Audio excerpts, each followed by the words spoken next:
കമ്മ്യൂണിസ്റ്റുകാരൻ ചിന്തിക്കുന്നത്, പ്രകാശ് രാജ് ചിന്തിക്കുന്നത്, രഞ്ജിനി ഹരിദാസ് ചിന്തിക്കുന്നത് എങ്ങനെയും നരേന്ദ്രമോദിയുടെ പുക കാണണമെന്നാണ് അവർ ചിന്തിക്കുന്നത്.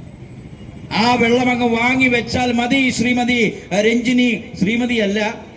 ഹരിദാസ്, അതുപോലെ തന്നെ ടൊവിനോ തോമസ്, നിങ്ങൾ വടക്കോട്ട് നോക്കാതെ ഇങ്ങോട്ട് നോക്കൂ.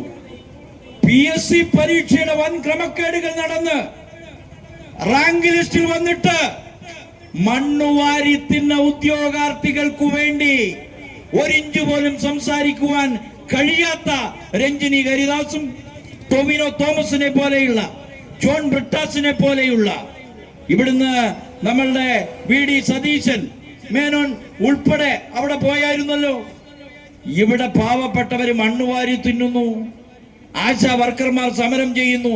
അവരുടെ വിഷയങ്ങളൊന്നും കേരളത്തിലെല്ലാം സമ്പൂർണമാണ് എന്നാണ് കമ്മ്യൂണിസ്റ്റുകാരനും കോൺഗ്രസുകാരനും പറയുന്നത്. കാരണം അവരേ ഇവിടം ഭരിച്ചിട്ടുള്ളൂ. ഇപ്പോൾ ഒരു പ്രതിപക്ഷമുണ്ട് കേരള നിയമസഭയിൽ. 3 MLA-മാർ ദേശീയതയ്ക്ക് വേണ്ടി ശബ്ദിക്കാനുണ്ട്. മാറ്റം അനിവാര്യമാണ്. ആ മാറ്റത്തിനു വേണ്ടി ഈ രാഷ്ട്രം നിലനിൽക്കണം. രാഷ്ട്രമാണ് ഒന്നാമത്, രാഷ്ട്രീയമെല്ലാം പിന്നീടാണ്. മുൻ നിയമകാര്യ വകുപ്പ് മന്ത്രിയായിട്ടുള്ള തമ്പി ദുരൈ അദ്ദേഹം പ്രസംഗിക്കുമ്പോൾ അമ്മ എന്ന വാക്കുച്ചരിച്ചപ്പോൾ ഇംഗ്ലീഷ് അറിയാവുന്ന ജോൺ ബ്രിട്ടാസ് ചോദിച്ചു, 3 പ്രാവശ്യം ചോദിച്ചു, വിച്ചമ്മ വിച്ചമ്മ വിച്ചമ്മ. രാജ്യസഭയിലാ ചോദിച്ചത്, നമ്മൾ കണ്ടതാ.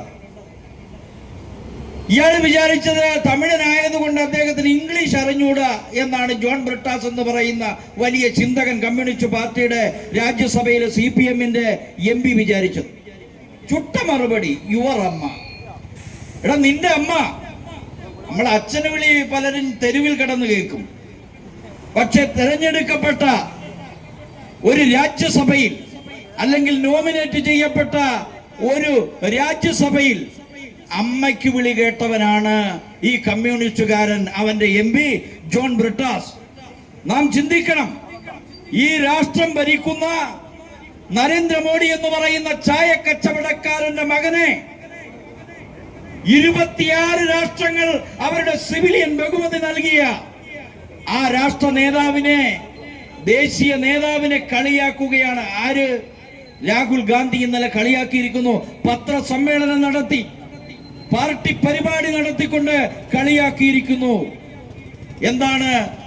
കെട്ടിപ്പിടുത്തമല്ല വിദേശകാര്യ നയം എന്നാണ് അദ്ദേഹം പറഞ്ഞിരിക്കുന്നത്. ഈ വേദിയിൽ വെച്ച് നമ്മൾ രാഹുൽ ഗാന്ധിയെ കളിയാക്കുന്നത് ശരിയല്ല. കെട്ടിപ്പിടിക്കാത്ത ഒരു മനുഷ്യനാണ് അദ്ദേഹം. ആരോടൊപ്പമാണിപ്പോ യാത്ര ചെയ്യുന്നതെന്ന് പോലും നമുക്ക് അറിഞ്ഞുകൂടാ. രാഷ്ട്ര നേതാക്കൾ വരുമ്പോ അദ്ദേഹത്തിന്റെ അമ്മയുടെ നാട്ടുകാരിയായിട്ടുള്ള മെലോണി എന്ന് പറയുന്ന ഇറ്റാലിയൻ പ്രധാനമന്ത്രി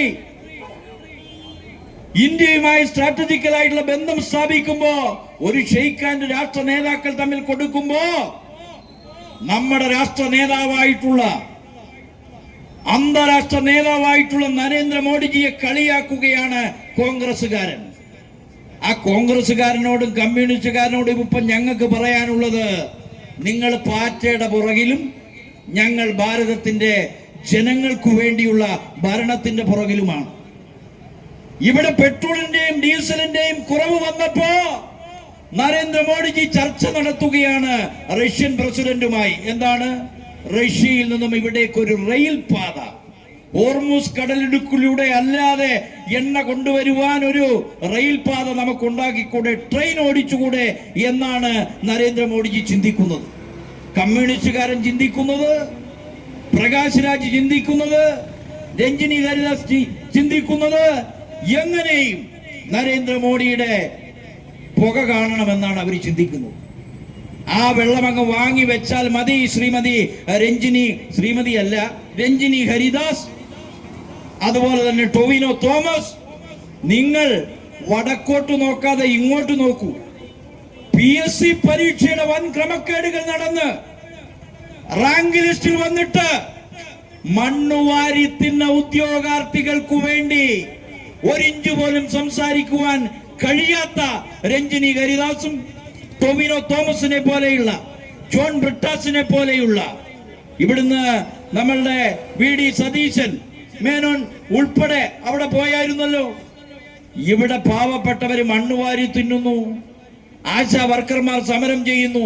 അവരുടെ വിഷയങ്ങളൊന്നും കേരളത്തിലെല്ലാം സമ്പൂർണമാണ് എന്നാണ് കമ്മ്യൂണിസ്റ്റുകാരനും കോൺഗ്രസുകാരനും പറയുന്നത്. കാരണം അവരേ ഇവിടം ഭരിച്ചിട്ടുള്ളൂ.